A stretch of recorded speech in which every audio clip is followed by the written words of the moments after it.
I'm on a journey to reconnect with my feminine power, and it's Diwali, which also means that it is Kali Pujo time.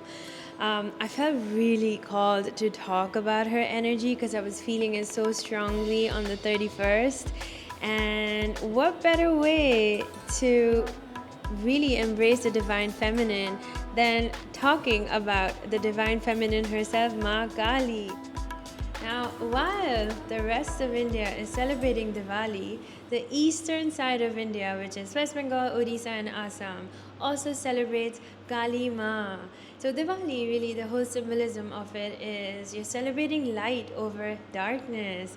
And with Kali Maa in the picture, it's just taking us an inch deeper where we are working, or it's a reminder for us to work through our own darkness so we can be light, we can get connected closer to our soul, what truly matters beyond the wealth, beyond the materialistic aspects, beyond our ego, so we can truly understand the light that is our soul.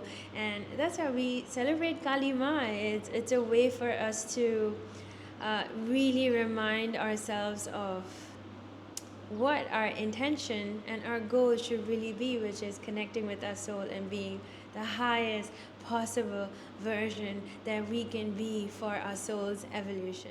I spent my Diwali in West Bengal, and it felt so wonderful. Every other block had Kali Maa's pandal in there, and in Kolkata specifically, they go all out for Durga Pujas, Kali Pujas, basically worshipping all these divine feminine figures, and they always have specific themes going on in each and every one of these pandals, and it's such a treat to go and see the artistry behind it and to see the themes and to really be immersed into the experience that they want you to go through. And it was such a treat. I never celebrated Kali Maa to this level in the past, and I felt so blessed to be here, to experience this, to truly experience everybody celebrating her all together in different parts, different sections, and it was such an honor to be a part of that. You know, in Hinduism, we have so many gods, so many different versions, but the main meaning behind it gets lost in translation. Every single one of them embodies a certain characteristics where people can relate to and can embody that within themselves. The whole point of all these different versions, different energy signatures of all these gods and deities that we have is so that we can see a reflection of ourselves within them, and so that we can embody those qualities so we can be our highest best version. I have been obsessed with Kali Maa since I was a kid, absolutely obsessed with her. I still am. There's like it she like just seeing her, embodying her just gets me emotional, and she really is the definition of the raw wildling feminine energy, but there are no boundaries. She doesn't care what anybody thinks. She just dances to her own rhythm. There could be a group of like millions and millions of people watching her while she is covered in mud, blood, sweat, and not give a shit about all those million people who are watching her, because she is drunk with her own divine feminine energy. And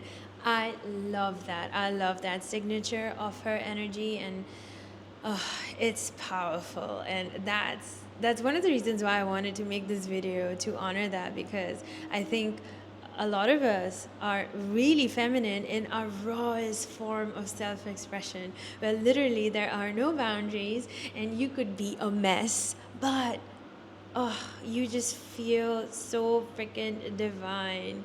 And yeah, I just resonate with Kali Maa's energy so deeply. Her energy is really all about death and rebirth, this constant cycle of self realization.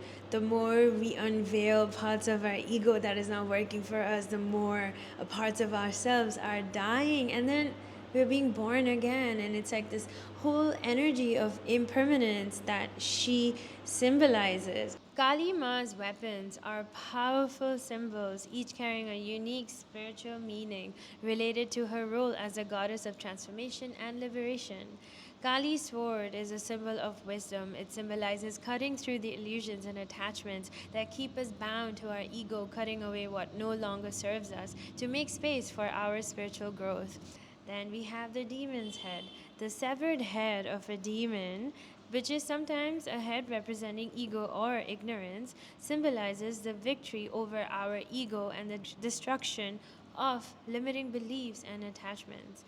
The bowl that catches the blood from the demon's head represents our desires, fears, and karmic baggage. By holding this cup, Kali actually signifies that acceptance and transformation of all aspects of us that may exactly not look very pretty, and accept that. It's a vessel of renewal, showing that the transformation often involves in embracing our past actions and emotions and purifying them. Then we have the skulls around Kali's head that represents the endless cycle of creation, preservation, and destruction. They serve as reminders of the impermanent nature of human life and material existence, encouraging all of us to release our fear of death and embrace the cycle of love with acceptance. Each weapon in Kali's hand is really an aspect of her fierce compassion, allowing her to transform our consciousness and lead us towards liberation. Her weapons aren't really meant for any violence, but it's for protection, liberation, and teaching us, those who are on a spiritual path, helping us really dismantle our illusions and connect with our highest self.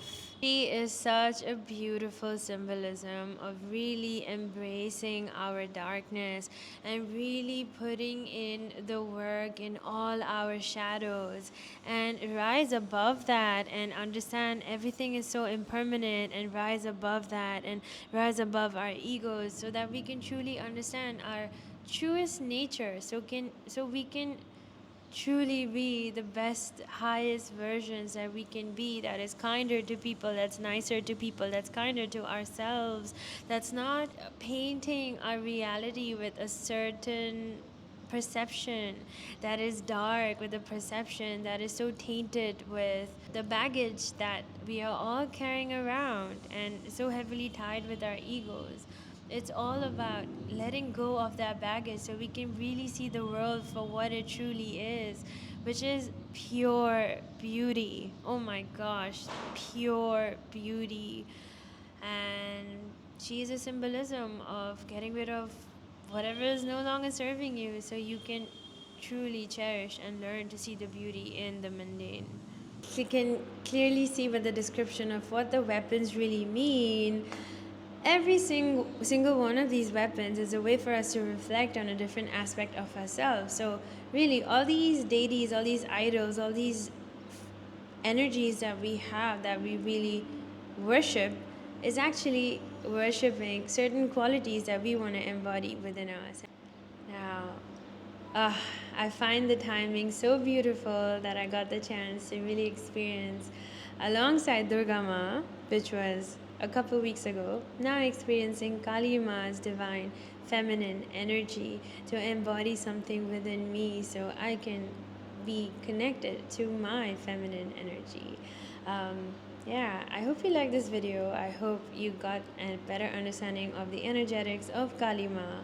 And the next video that I will have is gonna really talk about how much this 5-week journey of connecting to my divine feminine has really worked out. So yes, stay tuned for that video. Until then, thank you so much for watching my video. Please subscribe, please like, please comment. It really helps me a lot. And yeah, take care.